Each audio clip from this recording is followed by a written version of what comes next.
all of these enthralling things, the rungs of the ladder on which we're slowly, steadily trying to lift ourselves. Welcome to Ostracon, a podcast that translates fragments into the whole from which they came. Today, we're talking about Samuel Barber's Hermit songs. This is a cycle of 10 songs that are drawn from religious texts of the 8th to 13th centuries that are given new life by the 20th century composer Samuel Barber. He composed them in the early 1950s. Samuel Barber was born in Pennsylvania in 1910, and he lived until 1981. He has become a beloved composer, and other compositions of his, like Sure on a Shining Night or Adagio for Strings, are very powerful, frequently performed, and we'll put links to them below. The texts that he used for his hermit songs are interesting ones. As I say, they date from the 8th to the 13th centuries. Some of them are attributed to saints. Some of them were taken from the libraries of anonymous Irish monks. I've read that some of them are just unattributed poems. I've read that some of them are written in the margins of manuscripts from monasteries of the period. There's 10 of them. We'll read them straight through. We'll also put some links in to performances of the hermit songs, and then we'll talk about them a little bit. So let's begin. 1. At St. Patrick's Purgatory, unattributed from the 13th century.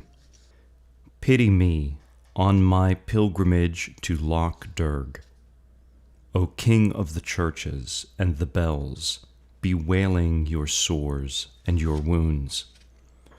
But not a tear can I squeeze from my eyes, not moisten an eye after so much sin. Pity me, O King.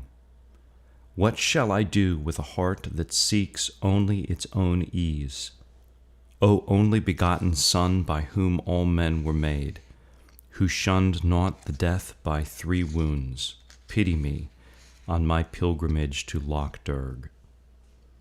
And I, with a heart not softer than a stone.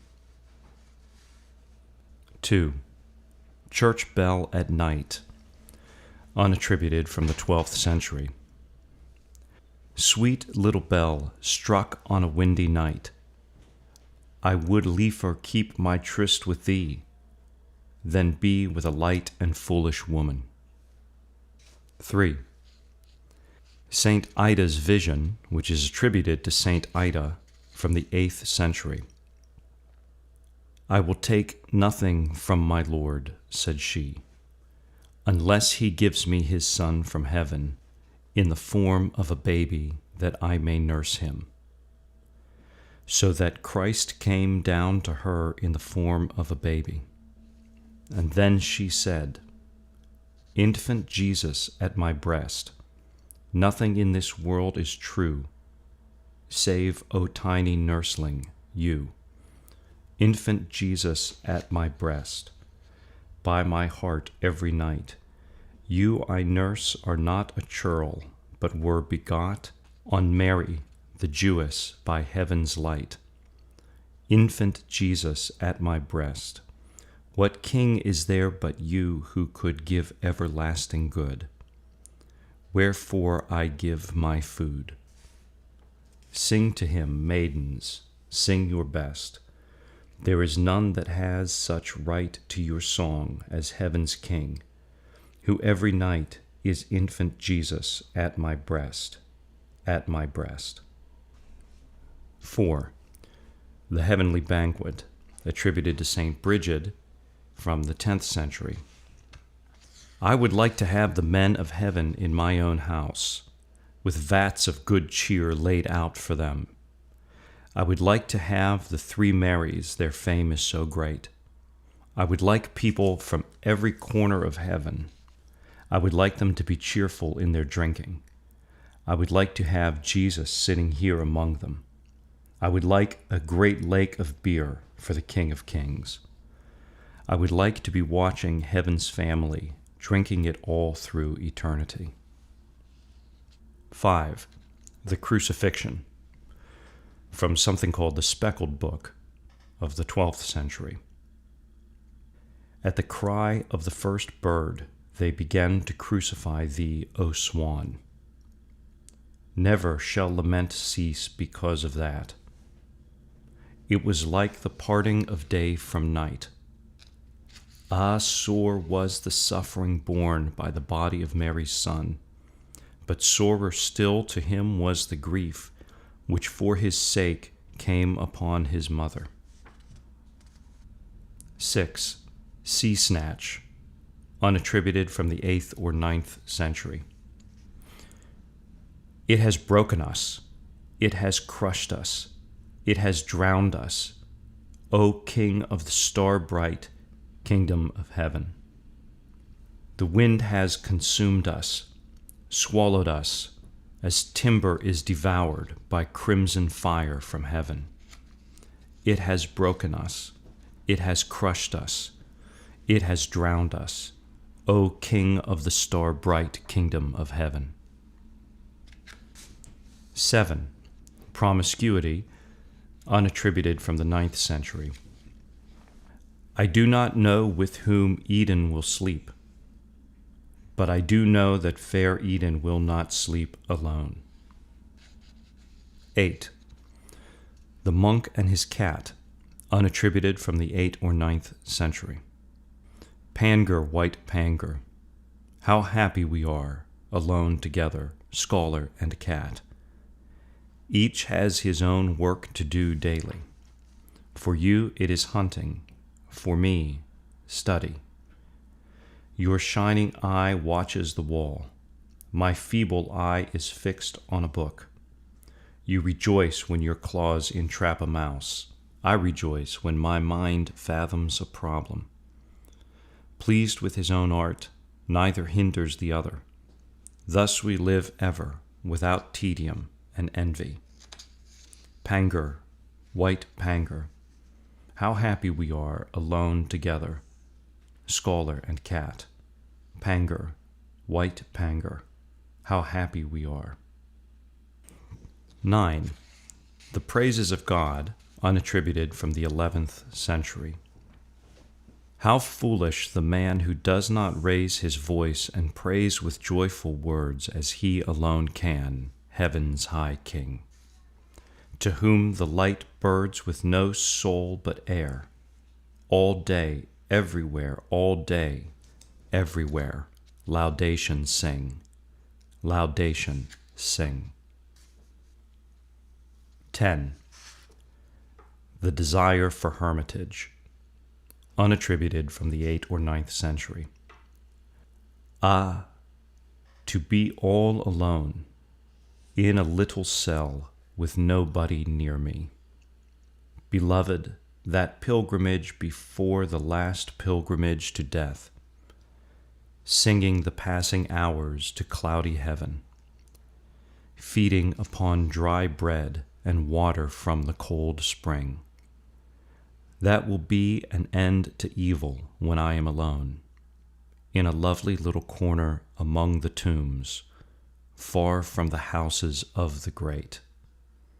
Ah, to be all alone, in a little cell, to be alone, all alone.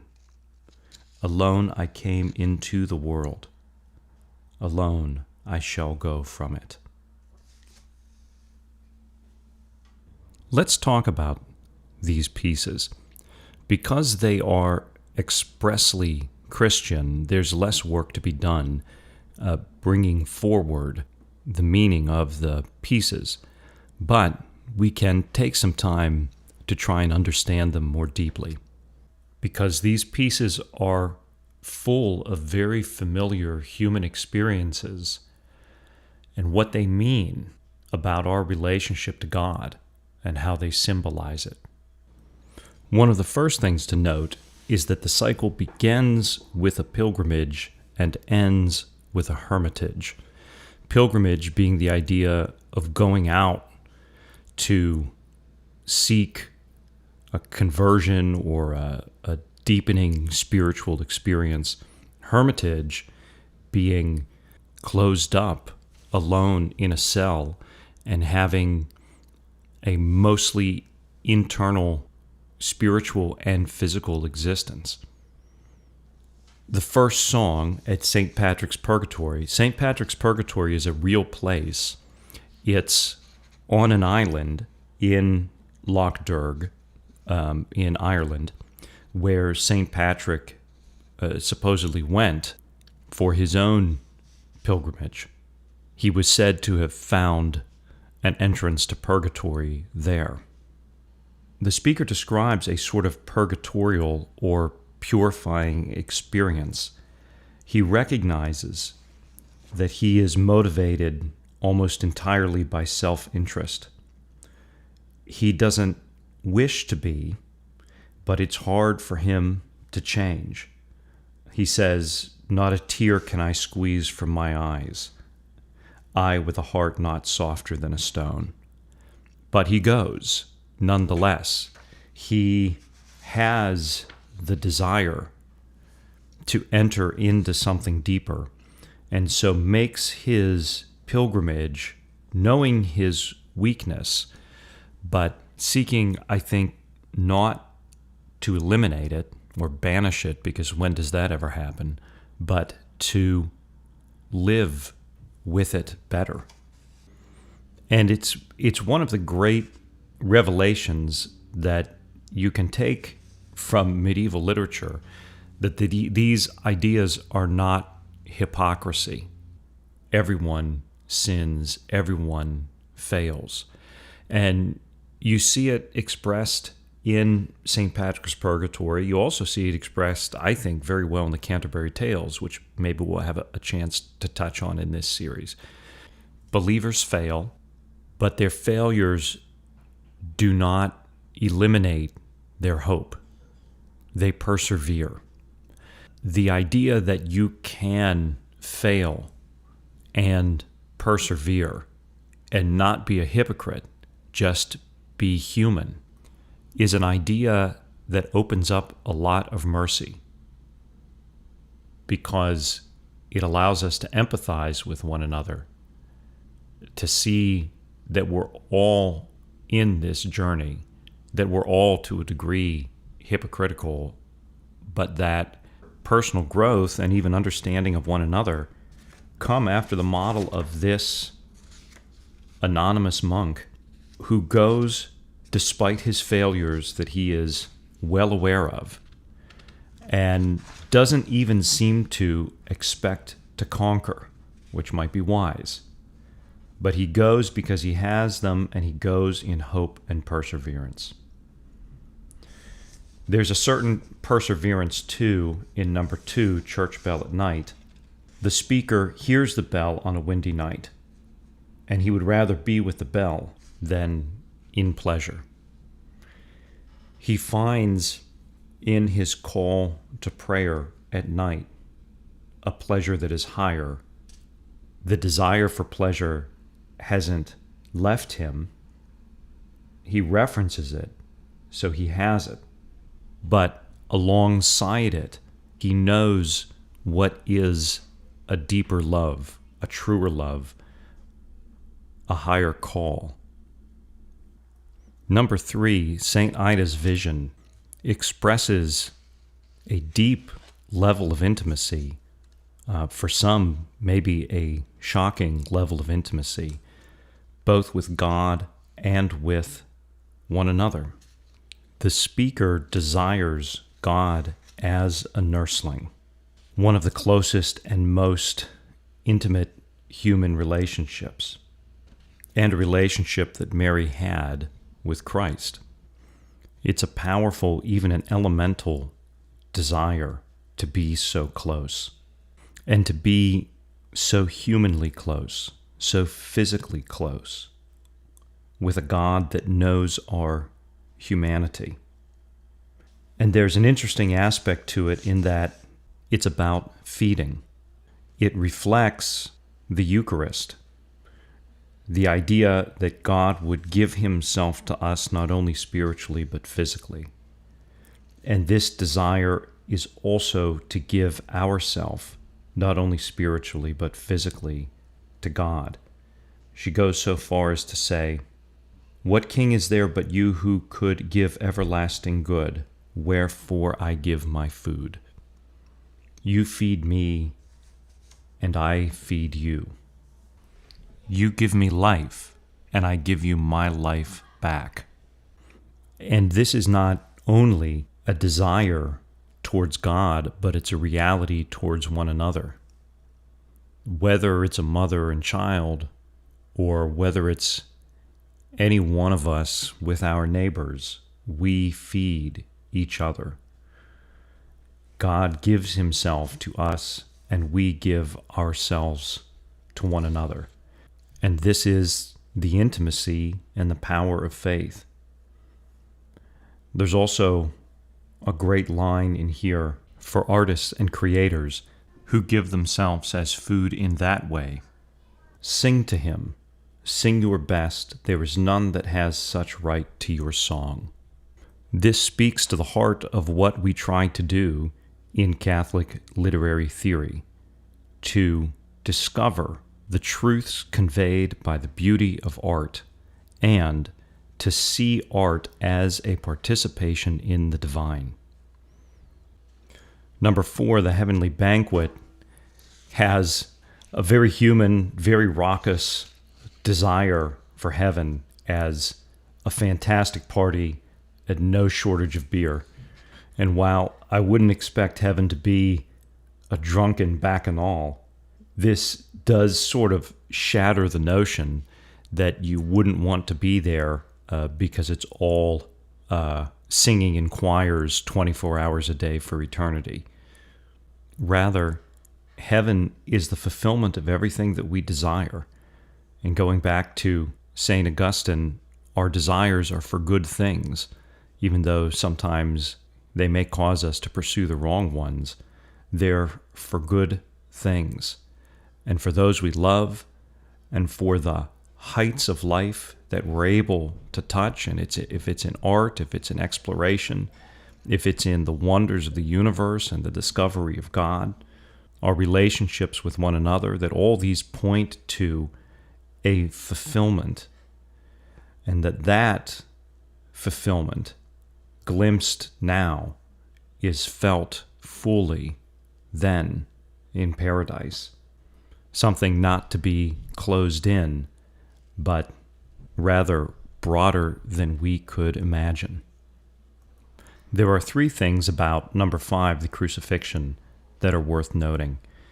First, at the end, it describes the wounds of Christ, but says, "Sorer still to him was the grief for which his sake came upon his mother."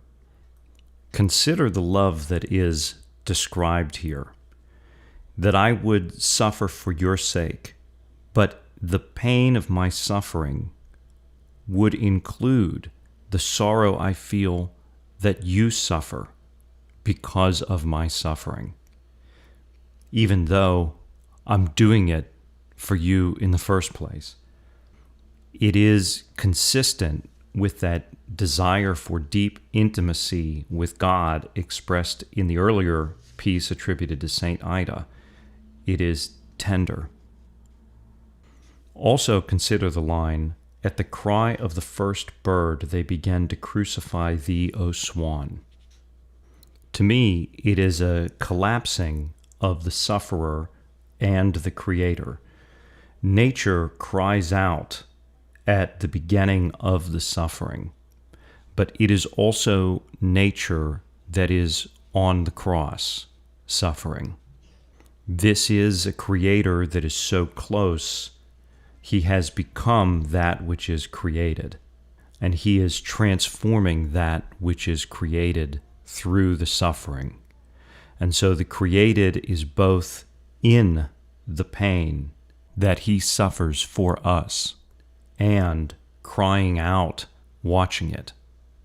Lastly, it was like the parting of day from night, keeping with the same idea that it's like creation itself upon the cross, because God comes down to be something that is created. The order, even the progression of day to night, is torn apart. And there's something particularly painful about this imagery, because it's not a line from day to night. It's not a clean break. It's not a seam between stones. It's a slow fading from one to the other. Almost, if you were to imagine them as flesh, like them deeply intertwined with one another. And splitting them suggests pulling them apart, even tearing them apart, that this is the way that the order of creation is torn apart in its suffering. I think there's another level to this line too. When you part day from night, you break their relationship with one another. The night waits for the day. In the darkness, you wait for the light. In the light, you know that the sun will set, and this governs what you do while it is day. But when the night comes, then you hope. And when you split those two apart, it envisions a sort of pointlessness, almost like what you can imagine the apostles were saying before the resurrection, when they thought they had the answer, the promise, and now they didn't know what would happen. Number 6, sea snatch, calls out to God in tribulation. It has broken us, it has crushed us, it has drowned us. O King of the star-bright kingdom of heaven. It even says, swallowed us as timber is devoured by crimson fire from heaven. In this exemplar, tribulation is not the destruction of faith. It's not the counter to faith. It's the reason for faith.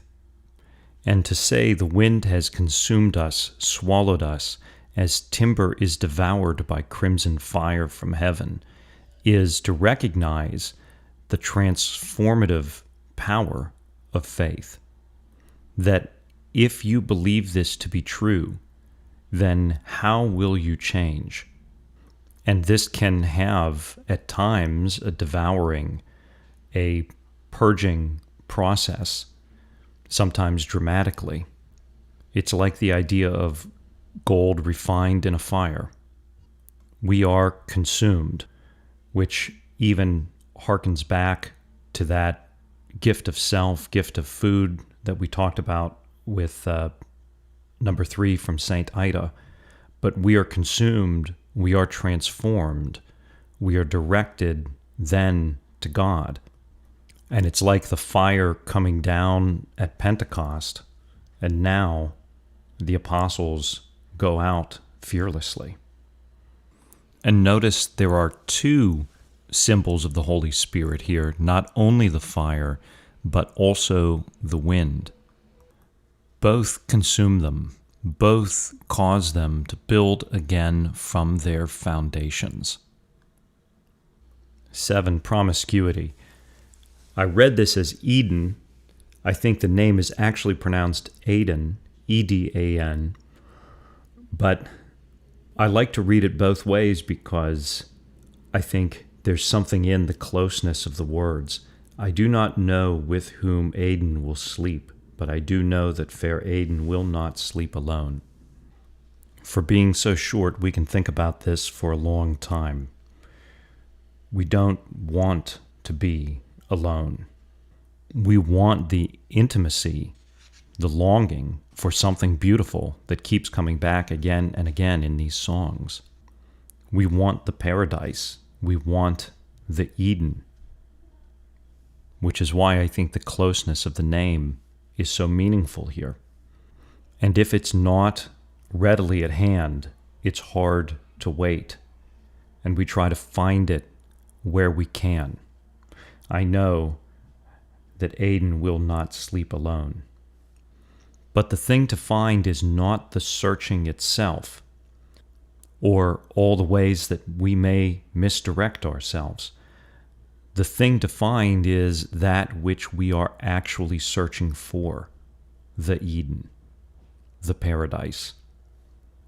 It's interesting, again, that in Eden, before the fall, you had an example of pure relationship. Adam and Eve actually made for one another in Genesis. This at last is bone of my bone and flesh of my flesh, utterly enamored of one another before the fall. And so the use of the term promiscuity for all of our searching and searching for the thing that we're actually after is set against the pure gift of self that was exemplified before the fall. They're contrasted. The last thing I'll note is the name Aidan means little fire. It's an Irish name. And so it harkens back again to the consuming, transformative fire that has appeared throughout these songs. The search can be that kind of fire. It can transform us if we are searching for something beyond the search itself. Number 9, the praises of God. How foolish is the man who does not raise his voice and praise with joyful words as he alone can, heaven's highest king. It's the same expression we heard in St. Ida's song. Use your voice. It's given to you. Use it. Don't waste it. Find in the creative act a communion with the divine. But then there's this other great line, to whom the light birds with no soul but air all day everywhere laudations sing. So we've already had the birds once as the symbol of creation crying out at the crucifixion.